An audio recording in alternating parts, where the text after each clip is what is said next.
Henry Ford said, whether you believe that you can or that you cannot, you are 100% right. And today, that's what we're going to talk about. Welcome to episode 48 of the Positivity Experience. What you believe is what you will attract.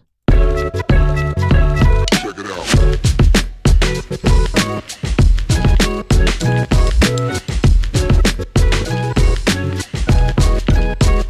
Hey everybody, and welcome back to the Positivity Experience. I am sitting in my nice closet that I remodeled that took me like almost a month, and I finally have that YouTube up. So if that's something that you're interested in, there's like 12 minutes, it's like a little bit over 12 minutes. I will drop it into the show notes, and the show notes is just the description of the podcast. So wherever you're listening to this podcast right now, if you're interested, you could see it, see it, right? Yes, YouTube, you can see. I'm like, wait, no, you can't see me right now. And it's funny because somebody said, you should really YouTube yourself recording the podcast. And I thought, well, that's going to be kind of boring for you. Like, you already hear it on YouTube this way anyway. You're just going to see me sitting in the closet with my headphones on. So it's going to be a little anticlimactic. But the funny thing is while I was doing that and editing that, I caught myself, the reason it took me so long, number one, I have ADHD and OCD, right? So my ADHD has me doing like 44 projects at one time because, hey, that's what ADHD does. But I am working on a program with myself right now. So one day, maybe I can offer it to you if I can. I don't want to say perfect it because that's not really a thing. But if I think that it's like helpful, because micro-goaling is going to be a huge part of that.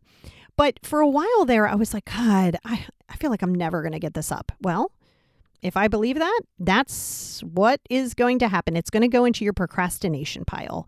It's going to go into your, oh my God, I have every amazing intention to do this, but very little I'm going to do this and actually get it done, right?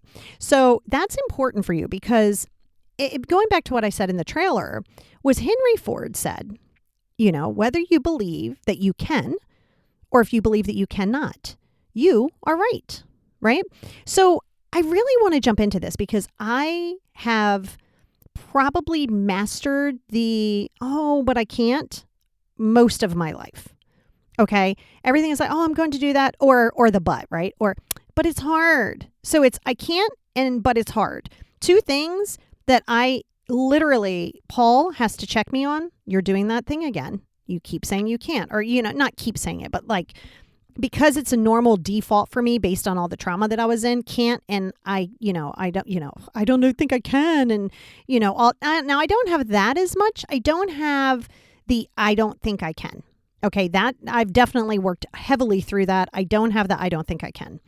But sometimes there is that, but, so immediately if you go, I'm going to do this, but I'm going to wait until January. I'm going to do this, but I'm going to wait until tomorrow. I'm going to do this, but you literally have just put in like 54 different excuses. So that's not a thing, which is why the micro goals are going to be important.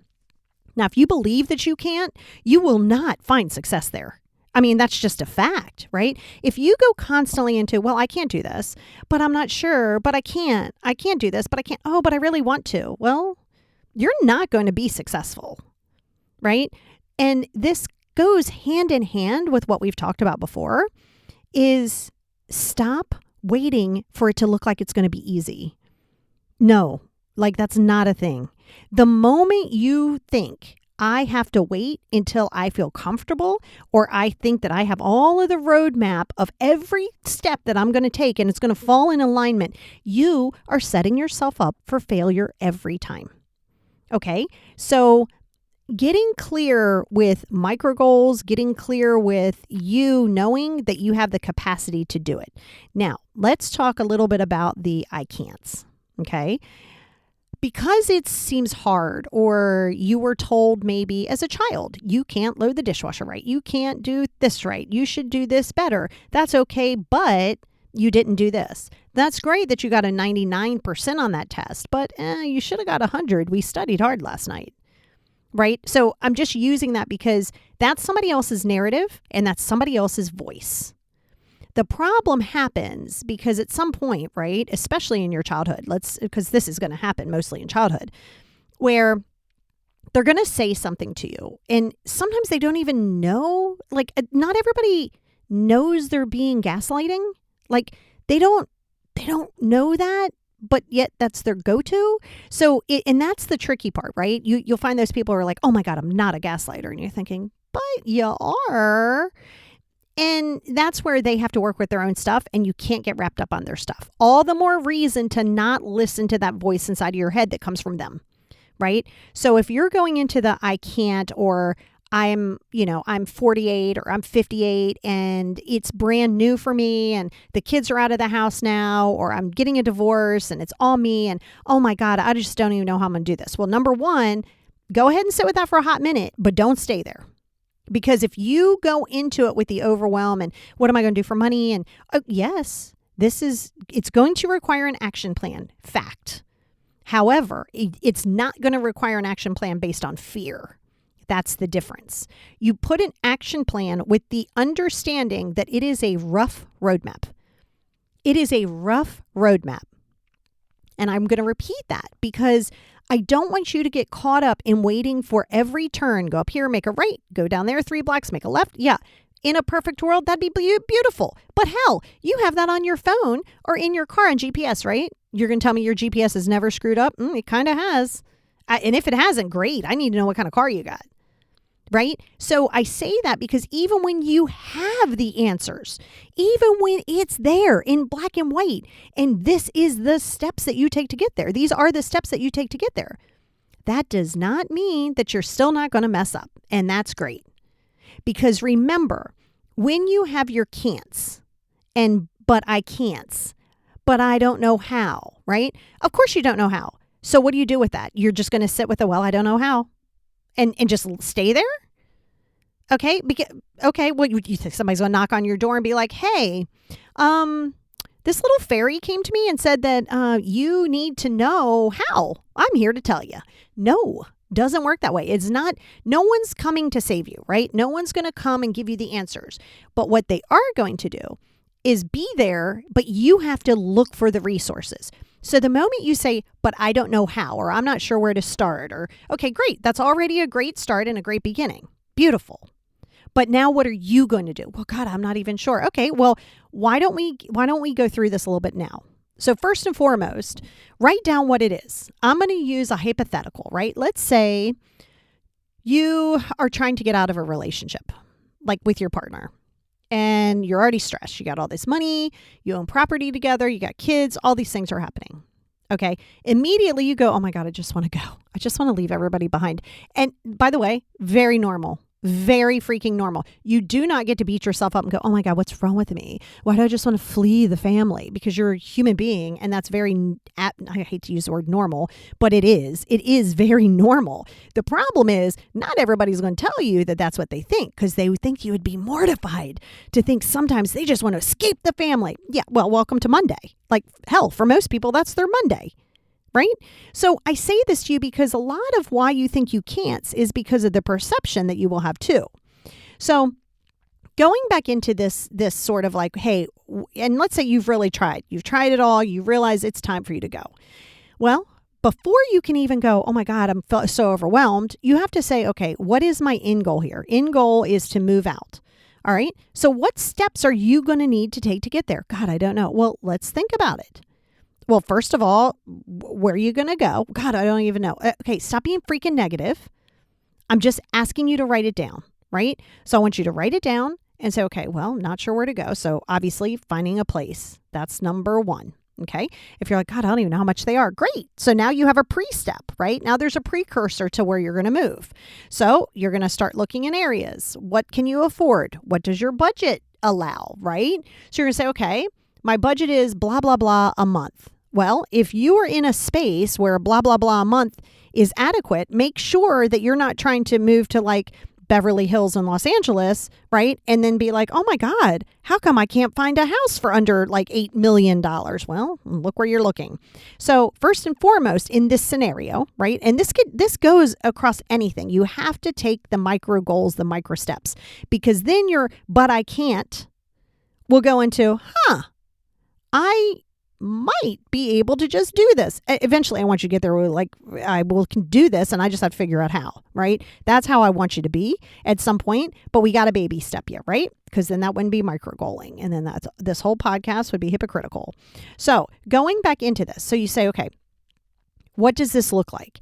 How would this look like for schools? Now, I don't want you to get in your head emotionally. This is not the emotional time. You do not get to sit there all emotionally and be like, oh my God, but the kid, okay, stop. You will never be able to formulate a plan unless you're looking at yourself like you were a client for you. And your job was to make sure that someone had a plan on how to get out of this situation that we're talking about. Okay.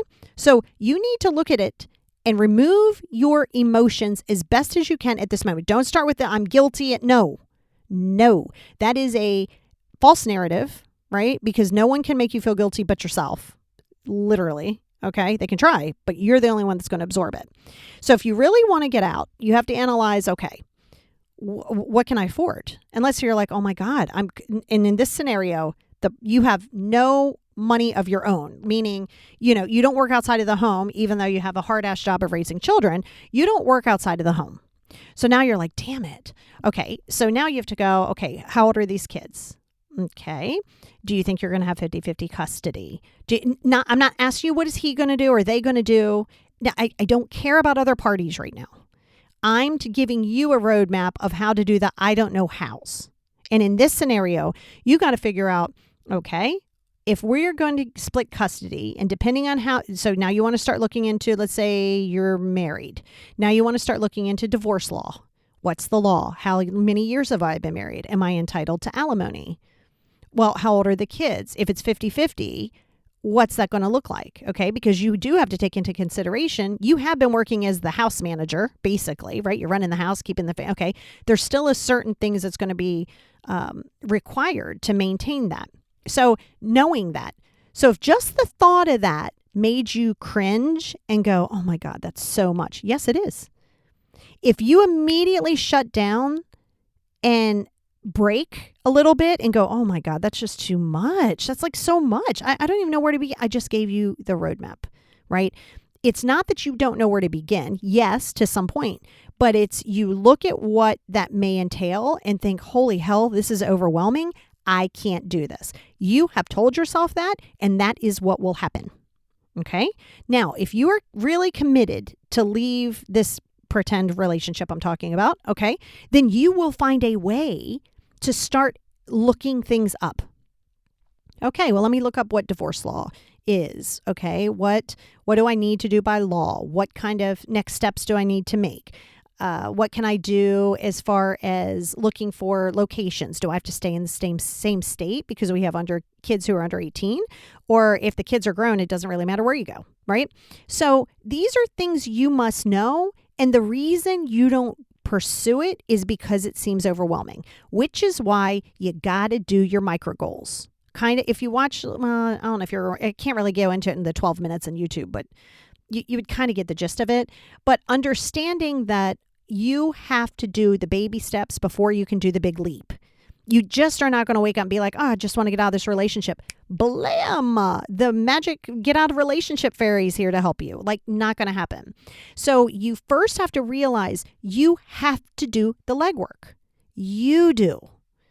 It's not so much that you don't know where to start. It's that you've told yourself that you have no clue and everything is way too hard. You have already convinced yourself of that. That is something you have to correct. Because the reality is you will never get high self-esteem. There's not a magic button that says you now have self-esteem. Now you can go out into the world and do everything you've ever wanted to do. Not going to happen. You know how you get your self-esteem? Is to do the things that you think you can't do. And no, you don't just do it one time and go, see, no, I couldn't do it. Okay, well, if you keep having the attitude, you're going to keep failing at it. And then you don't learn, right? Then you don't learn. Again, until you change, nothing will change. And that is a fact. Nothing will change for you. Again, this is on a personal level, not so much like systemically. Nothing will change for you unless you change. Okay. Now I am going to repeat that again because I need you to really get it. This could be relationships. This could be kids. This could be jobs. This could be relationships with parents, relationship with yourself. So let me repeat that again. Nothing in your life will ever change unless you change. Okay. Now, if you even have to put that on a sticky or tattoo it on your forehead backwards so you see it every day, good. Let's do that. Because we all get caught up in that. Okay, so let me give you a little story. I always go back to my reference of childhood because, my history is my history, right? And, I just remember, especially not really having, this is like probably, this is when I went out to Arizona to live with my sister, my one sister who's still alive. And she's like 23 years older than me. And she doesn't live out there anymore, but she did. And at the time, I asked Dad to choose between his new girlfriend and me. He basically chose the new girlfriend, right? So he sent me out to live with my sister. Well, I had only met her one time when I was in kindergarten, right? Because she didn't even live here. And then her mom and my mom are different. And my dad was still married to her mom, but didn't say that and was going to, just a whole thing. Again, lots to cover in the book. But so it's not like she even really liked me or even knew me, right? Because I was basically the child of this awful thing that it's not even like it was my mom's fault, Dad with his shadiness. And so I remember going through all of this and then getting out to be with my sister. And, I think she was really trying her best to kind of like be a mom. But I'm like, you're my sister, number one. Number two, I've known you for like 5 minutes. And number three, I've pretty much been living on my own for the last 3 years, pretty much taking care of myself. You're not going to pull rank on me. Like, it's just not happening. But I realized that was creating anger and bitterness, and I felt helpless. And of course, I'm underage too, right? But nothing was going to change until I did. So there were certain things I had to accept. I can't change the fact that I'm not 18. Right? Can't do anything about that. Acceptability. Okay. I can't. So eventually I did end up coming back to I went to California, then I went back to Maryland. And, I don't even know where I should have stayed because it didn't matter. Anywhere I went, there I was. So it wasn't even about where I was, even though a lot of the environments weren't fabulous. But for me, it was me that needed to change my view. Sometimes you can't just change your action. I had to change my view because I'm going to tell you, I was next level angry. So already hormonal, already been through all that abuse, already been through trauma. Dad chose some other chick over me, like his girlfriend that had a drug problem over me and was like 35 and he was 60. You know what I mean? So, and I'm out with some lady who's my sister who she's great, but I don't know you.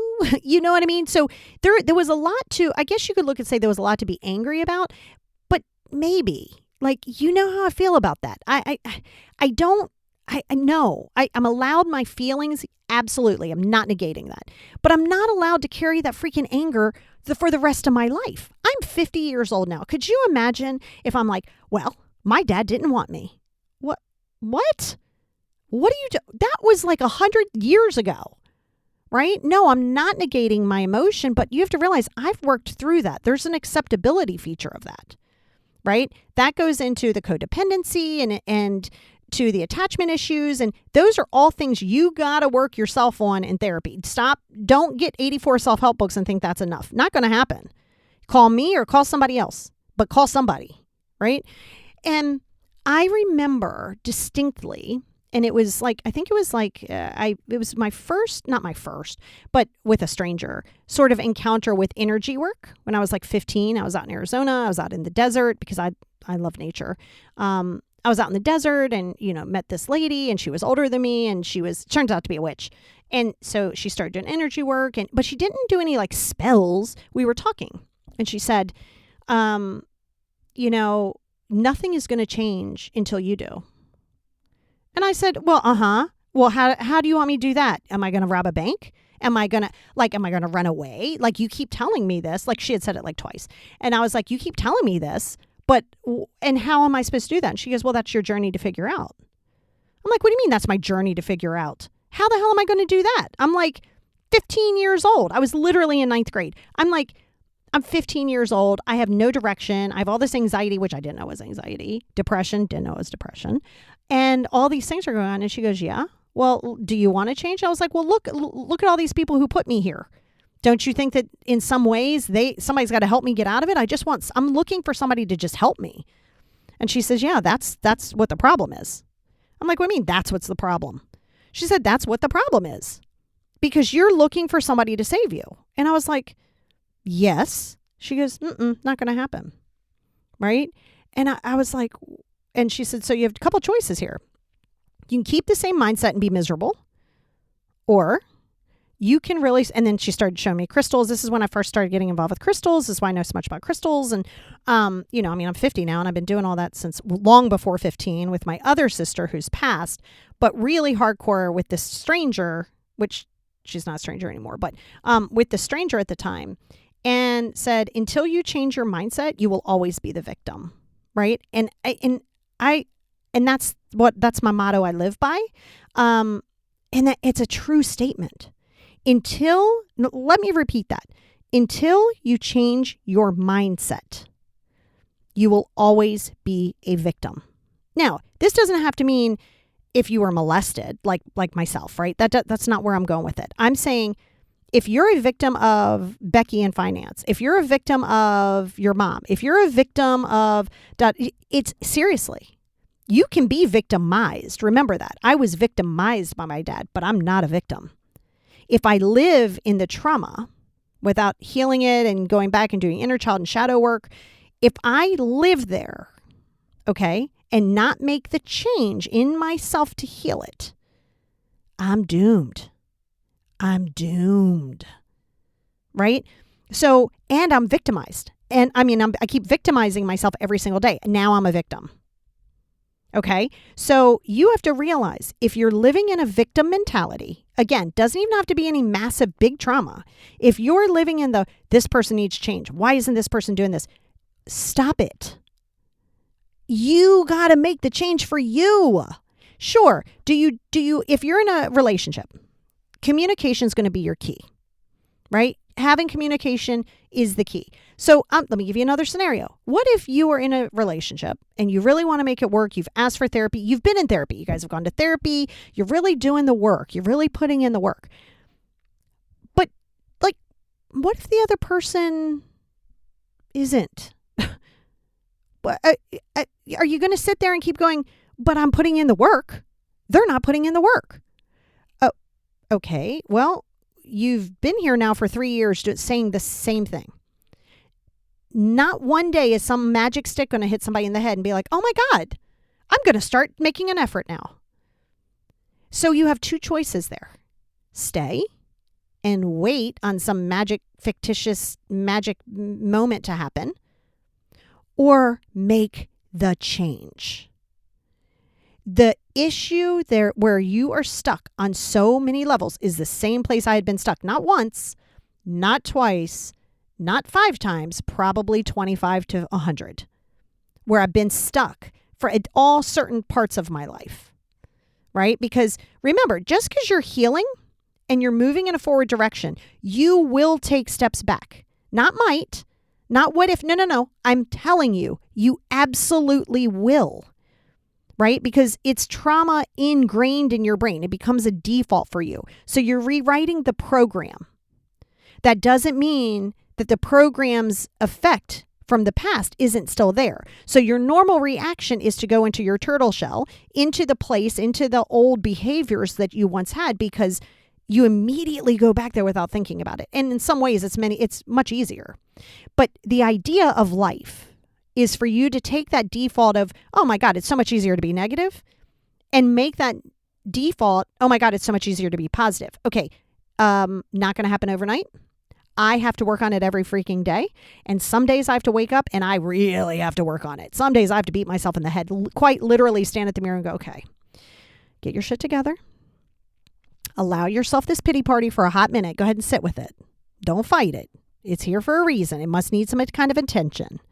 Now, what are the tools that you know to use versus the tools that you didn't have the last time? Literally, I literally sit there and talk to myself like a client in the mirror. Hopefully sometimes naked, because then you're more vulnerable. But I'm staring at myself in the mirror. And sometimes I'm at the mall and I'm having a moment. I might need to go to a mirror in the bathroom, and I don't care. Walk in, see me talking to myself. I could give a damn less because I'm getting my shit straight. If you want to judge me for getting my shit straight, that's a you thing. Okay? So every day, it's okay that you're going to take these default steps back for the I can't and, oh, but it's hard. Okay? But what you do have to work on is changing that freaking narrative in your head. Every time you go, I can't, the moment you hear that come out of your mouth, check yourself for a hot minute. Make a note of it, right? Because you got to be aware of it. Because you might be like, oh, I don't think I do it much. Till you start making a note. You're like, shit, I did that like 35 times today.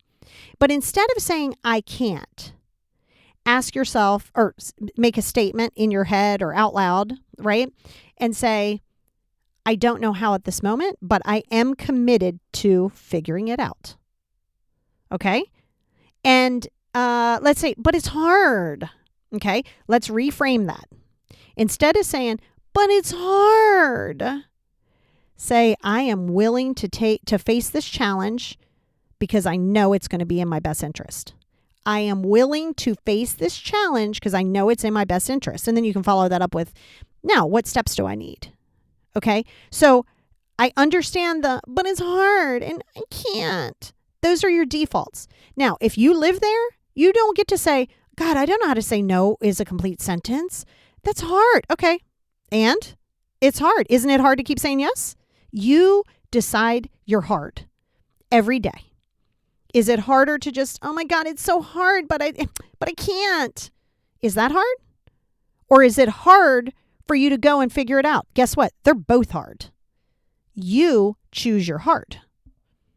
So is it going to be hard and be miserable, or is it going to be hard and challenging and overwhelming at times, but you're going to keep plugging through? Which one is it? Guess what? Only you can make that decision, right? And so going back to what Henry Ford said, whether you believe you can or you believe that you cannot, you are 1,000% correct. Okay. Now, there's no middle on this one. I'm all about the 50 Shades of Gray. I'm your girl for that. However, no. There is you can or you cannot.